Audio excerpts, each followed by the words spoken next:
Hello, dear viewers. This is GMTV Online. We are so glad that you keep on watching and sharing our stories. My name is Vian Mohomza. We are commemorating World Breastfeeding Day. We are so glad that we are going to be joined by the district nutritionist, Babazi Rachel. I want to say that I am profoundly honored and exceedingly humbled to have an opportunity like this to host you for the first time, GMTV Online. Thank you very much, Muhumuza. I'm equally excited, and I hope that I'll be invited many more times Sure. other than just today. Mm. And I hope that today we'll be able to create awareness as the World Breastfeeding Week, and we'll be able to, remind people about the basics or inform people of some of the things we've taken for granted for some time. We are facing this corona for this a second wave. How have you coped up? It is it's an interesting situation. You're not sure of the next step. Yeah. But we are glad that we have survived. Of course, as a nutritionist, I'm worried and concerned about the socioeconomic status, that we eventually have an impact on the nutritional status of our people, especially our children, pregnant mothers, vulnerable groups. So as one of the impacts that we expect in a few years to come, or even later this year, is to probably find more malnourished children, because if we've been reporting cases before the pandemic, I don't know what to expect for the coming days as an impact, as an effect of the pandemic. But we can only hope that, the scientists will come up with solutions and it will not be that intense. Yeah. We are commemorating the World Breastfeeding Week. What do you have to tell us about this special week? World Breastfeeding Week is a week that is commemorated every year since 1992. So annually, the first 7 days of August every year, we are commemorating World Breastfeeding Week. So 1st to 7th of August every year, this is it. And the reason why this was put in place was to create awareness, public awareness, and to remind us about the benefits of breastfeeding as a way of promoting child health and development, but also survival. For instance, now that we're in the pandemic, we need to actually preach the gospel of breastfeeding more than ever, so that our children have strong immunity and are able to cope with the virus and different infections as a result of the crisis. So every year we have World Breastfeeding Week, and the themes are always aligned, usually with the Sustainable Development Goals, because definitely if we are to achieve the Sustainable Development Goals, we have to push, we have to promote, support and advocate for breastfeeding if we are to achieve these Sustainable Development Goals. Because in one way or the other, you find that breastfeeding contributes towards the achievement of one of the 17. In fact, all of them in one way or the other. So, and this year, our theme is Protect Breastfeeding, a shared responsibility. Hearing from you, the district nutritionist, why is it so important for a mother to breastfeed her child? I remember back in the day when I was in primary, we always answered this question in science: what is the best food for a child? Okay. And all of us would put breast milk, breast milk, breast milk. At least for the Ugandan curriculum, I'm sure that we have all learned that. That's because breast milk is for human babies. Yes. So why are you giving cow's milk or formula to a baby? A baby? I mean, that's nature. In the first place, before we really go into the science and biology, the cow's milk is for the cows. That means the way when God created us, a child cannot be able to digest the cow's milk. What the child needs is actually the breast milk. That's enough. It has all the nutrients the baby needs. It's at the right temperature. It is just perfect. It's the best food for the child. That's what the child needs for proper development, for growth, and for survival, because we're talking about immunity. So when we give artificial formulas, then we are putting these children at risk. One, to infections, diarrhea, dehydration, then the adequacy. It's not as good as breast milk, and yet we're talking about growth, development, and survival. And so we don't want to have babies who are all the time in hospital sick and whose mortality rate is high. Because our children are the future for tomorrow. So breastfeed, breast milk is actually the best thing you can ever give. It's the best foundation for life that you can give your baby in all circumstances. And that's why we have this World Breastfeeding Week, because back in the day, 1990, that's too much history, but when we had the Innocent Declaration, there were different governments and policymakers, World Health Organization, UNICEF. They were concerned about the shift. We were having more mothers giving artificial feeds, mothers having different concerns other than breastfeeding, and it was having an effect on the babies back in that day. And so we're having babies whose brain development wasn't as good, and so you'd find maybe the level of learning and understanding is a little bit low, their growth, their development, their mortality rate, all these things were affecting babies. So they came together and signed and agreed that we should have this, this kind of public awareness, promote advocacy, so that we have our children well breastfed, as a public health concern, by the way, to promote just their health, development, and survival. Okay. Yeah. Well, children who are not breastfed, who are bottle fed on artificial formula, are at a higher risk of different infections. Even the obvious diarrhea, because you're handling the bottles, the way you mix the feeds, and their diet may not be adequate. You might actually even overload their system. Temperatures, issues like that. So infection, and if they're falling sick all the time, then they can easily die. Okay. Then, like we said, growth. The first 1,000 days of a child, and so we're talking about 2 years. And we're talking about breastfeeding, and those 2 years the child is breastfeeding, and the significant part of the brain is growing. Of course, the brain will continue to grow even after 2 years, but that is responsible for the understanding, for learning, and issues like that may not develop as that child who has been breastfed. Should I think that these children who perform poor in classes, it's because they were affected by such? That it could be one of the contributing factors, but not the only one. Because with school, could be the environment, could be, the teacher, could be, the system, things like that. But then also science is showing that children who are breastfed tend to be brighter.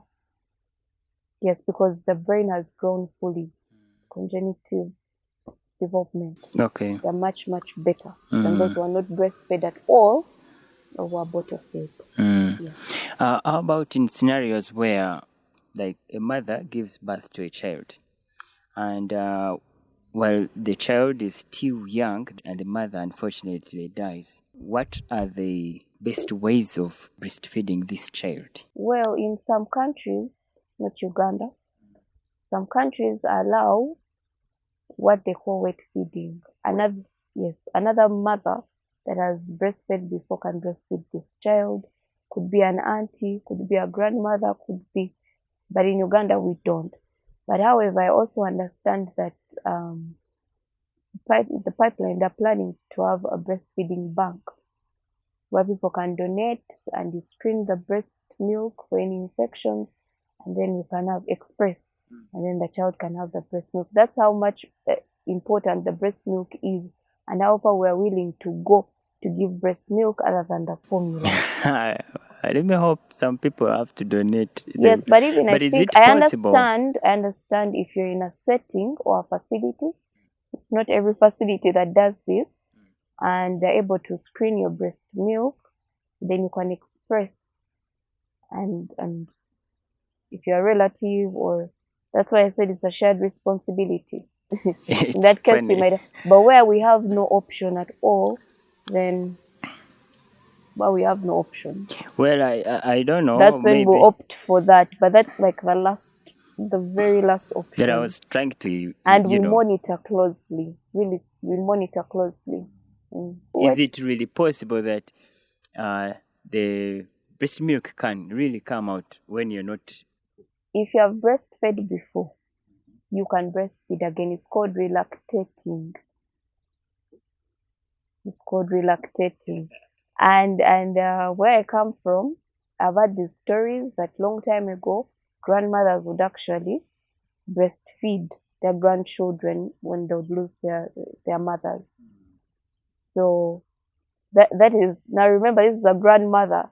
You cannot remember the last time she was breastfeeding, but she was able, because if you've breastfed before, it's the action of breastfeeding. The moment the child suckles, there's a reflex. It's a whole action in the body, and then the breast will start to manufacture, and then there will be let down of breast milk. Okay. So the start might be a little bit hard, but the more they keep putting the baby on the breast and tries to suckle, then they keep stimulating, and eventually, and of course, even during this World Breastfeeding Week, we're trying to counteract myths like if you've stopped your wind off your baby and then you try to relactate, your child will die, your baby will get complications. That's not true. That's not true. You can relactate. Okay, so in scenarios where we haven't really started implementing this kind of method, there are babies who unfortunately have lost their mother and they would also want to leave. Now, in this case, breastfeeding becomes an issue. What would you really advise such guardians? I would advise them to get in touch with their midwife or medical personnel, like a nurse or a dietitian or a nutritionist, to guide them in this case how to feed that baby on the formula. They will need to be monitored. They will need to be told that the do's and the don'ts and how to go about it. But that's what we call replacement feeding. It's unfortunate, and that is why we're looking at donation in future. Yeah, it's unfortunate that they don't get to benefit from this. But then we also hope that maternal deaths can keep reducing, so that we do not keep getting such scenarios. But in such a case, get in touch with your midwife or your nurse, and they will advise, or the dietitian or nutritionist. They will guide you exactly how to use that formula. Okay. Because you can't even just go to the market and pick any formula and mix it. How many times? How would you do it? It's a whole process. So that's my recommendation and advice. Breastfeeding, it's not just putting the baby on the breast and that's it. There's a technique. It's very simple. Which is why we're encouraging mothers to at least attend 4 antenatal visits before they give birth, and to also deliver from a health facility. Reason being, during the antenatal, the nurse or the midwife will teach them how exactly to do it. And at delivery, they will demonstrate and help you. For instance, if you're a first-time mother, they will show you how exactly to do it. But the key things I would say are, 1, hygiene must be observed. If you're going to breastfeed, it's not it's not, the baby is crying and you just hold the baby, because hygiene is key. We don't want the baby getting diarrhea. So first of all, the mother must find a comfortable place, whether it's a chair, but if you don't have a chair and you can sit, down, just be comfortable in a clean environment, wash your hands, clean the nipple area, and then you can have your baby close. There is a positioning.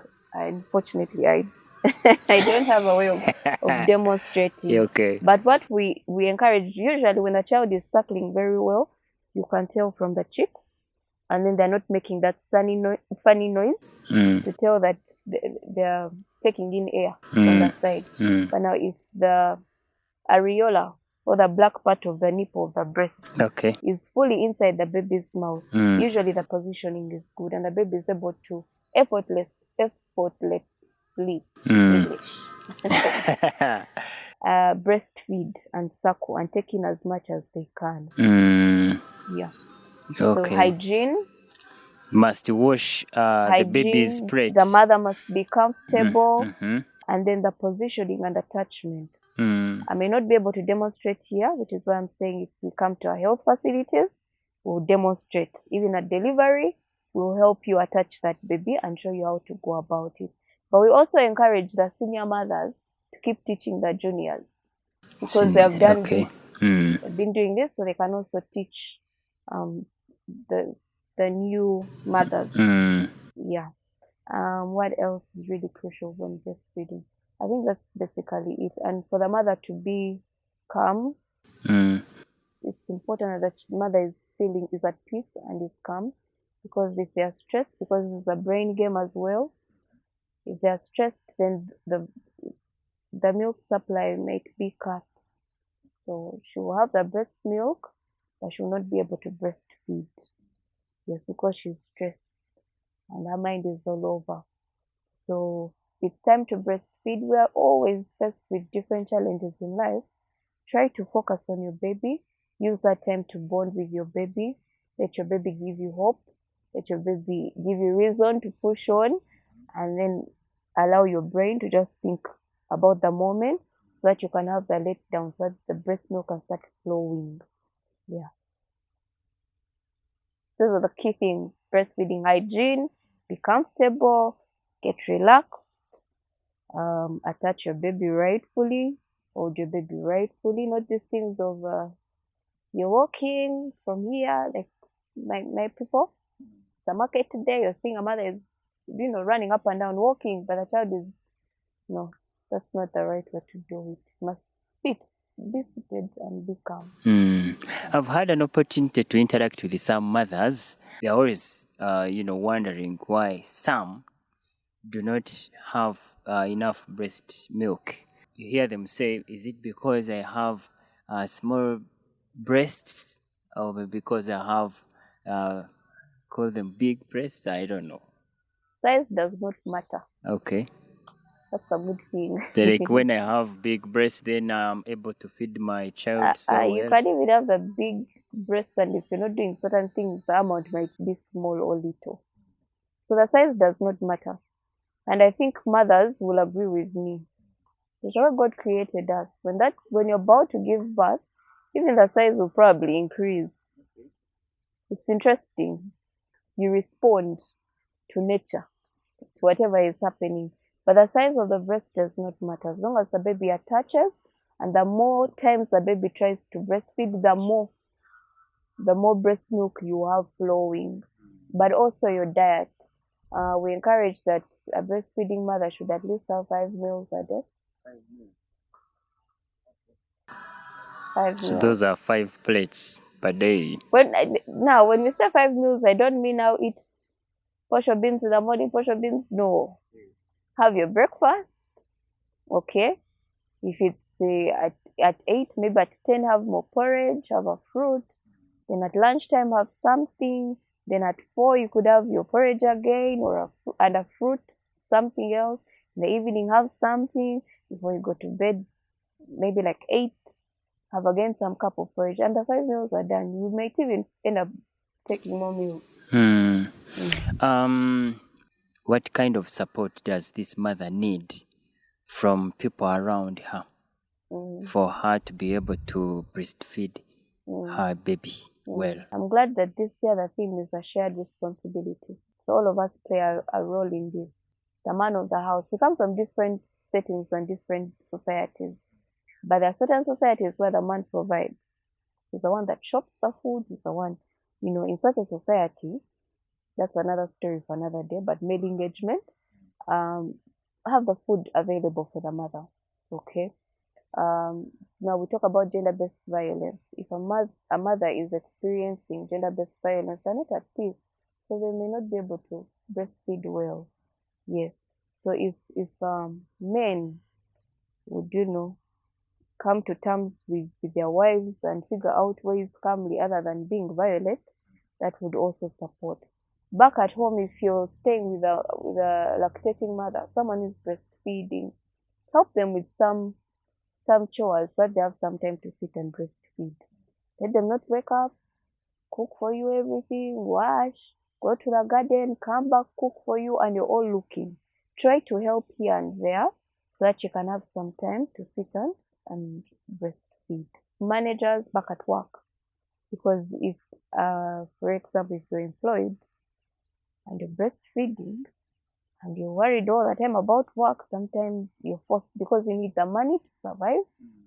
Yet you also want to breastfeed. This is somehow going to force you into finding alternatives.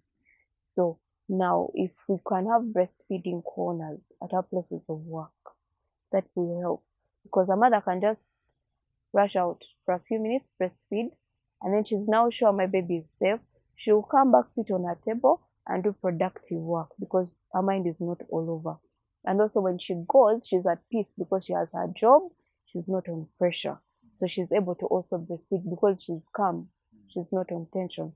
But if a mother is running during lunch break, she's running from her workplace, she has to get maybe a border, go breastfeed the baby, then she'll reach home.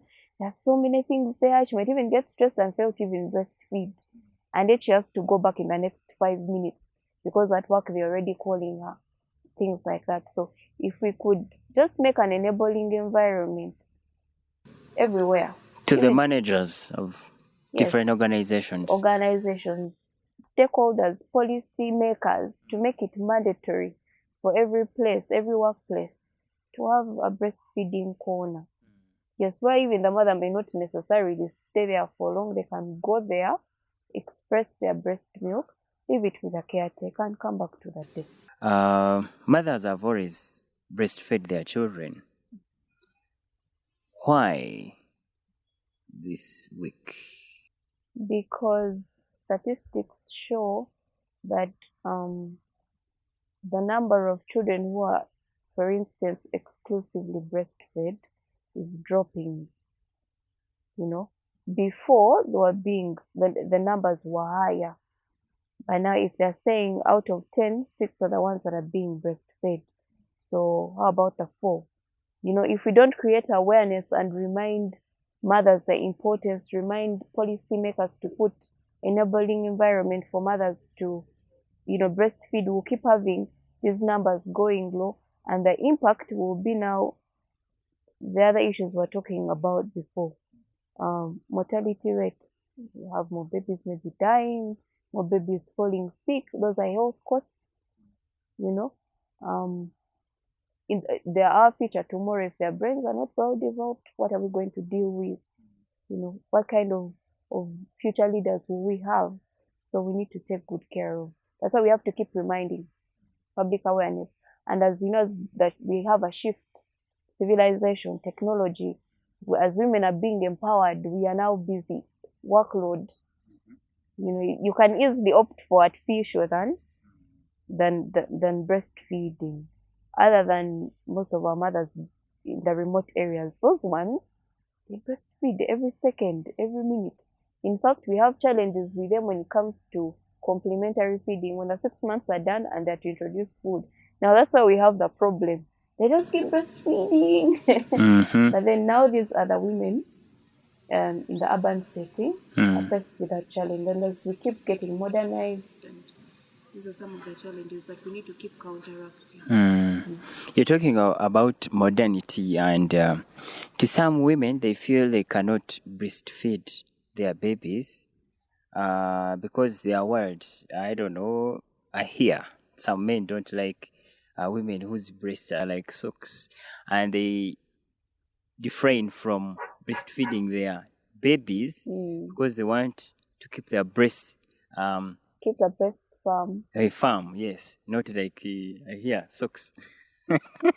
It's really sad But this year, I think one of the leaflets, Ministry of Health made a statement that breastfeeding is not a choice, it's a responsibility. It's your responsibility as a parent to breastfeed that child. Why are you denying? The child has a right to food, and that's the food. You know? The child has to suck breast Yes. milk. And that's the best food we have said. Food security.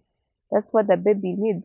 So it's really sad. But then also for those mothers, you know, you may not breastfeed the child because you want your breast to be firm, but you might spend more days in the hospital and hospital bills. And now when that tension of money starts to come up, still you will get issues with your man.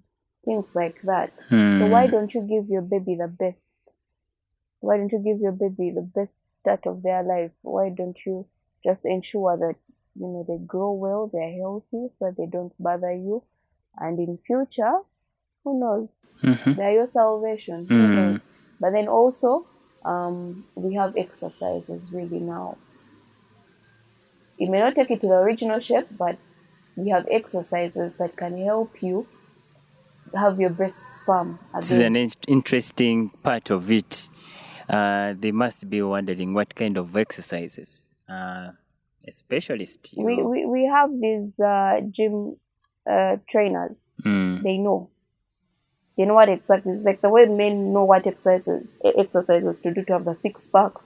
What exercises to do what. Okay. So there are also exercises that make, because you're not reducing, you're just making your body firm. Okay. And these are muscles we are dealing with. Yeah. So if you go to a certified, you know, trainer, they know what exactly to do.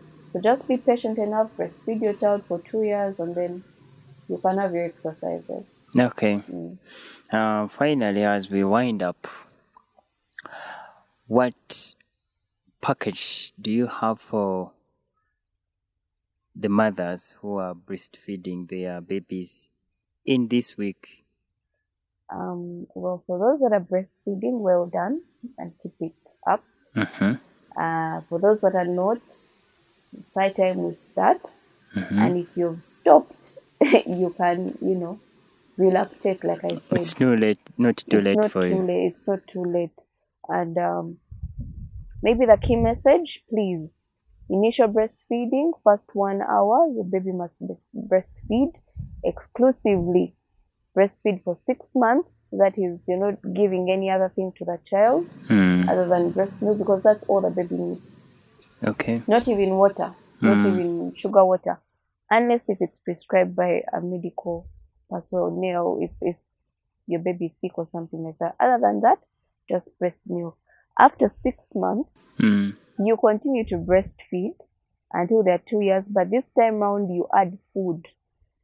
Okay. Because the baby now has higher body demand. Yeah. So those are the take-home points for the mothers, and to take their children for immunization. That too is very important, because they'll keep checking on the baby, the progress, the growth, the development, and all those issues. Yeah. And for the mothers to be, please go for those antenatal visits and deliver from a facility, a health facility, not at home. Yes, that the nurses and midwives can help you. And also to the health workers, to please, you know, keep sensitizing and teaching our mothers whenever they come to the facility. If mothers are attending antenatal, take off some few minutes, even if you're so busy, before you can start your work, just gather them and talk to them. The benefits of breastfeeding, all they need, maternal child health, nutrition. Just counsel them on infant and young child feeding practices. In maternity, even when we are so busy, let's remember to give attention, especially to these first-time mothers, because they don't know what to do. Then we ensure that there's initial breastfeeding, because for health workers, they already know the benefits. Yes, so not to give up on our clients and the mothers that come to us. Let's keep advising them. For VHCs in the communities, to continue sensitizing and encouraging mothers. For all of us to be on the lookout for our leaders to put in place policies that protect women. If it's maternity leave, let someone have their maternity leave, because we have some people in the private sector that do not allow someone to be off work. Okay. For example, in Uganda, we're entitled to maternity leave. There are Mm. people who are defying it. So if our policy makers, our leaders can help us to regulate, we would be grateful. That would do us some, good. And also to control marketing of these infant formulas, because the more they market them and make them look good, then some mothers may be tempted. So if it could be regulated, better. Okay. If you accepted to have this, to bring this baby into this life, then it is your role again to, make sure the baby is okay, is breastfed so well. I want to also, of course, encourage you, dear viewers, to subscribe to this channel so that you can always get more stories, of course, in different fields of life. The questions that you'd want to ask the specialist, you can always put them down in the comment box, and then she'll be able to respond to those questions with time. With that, we want to once again thank you for watching, and until next time, have a blessed day.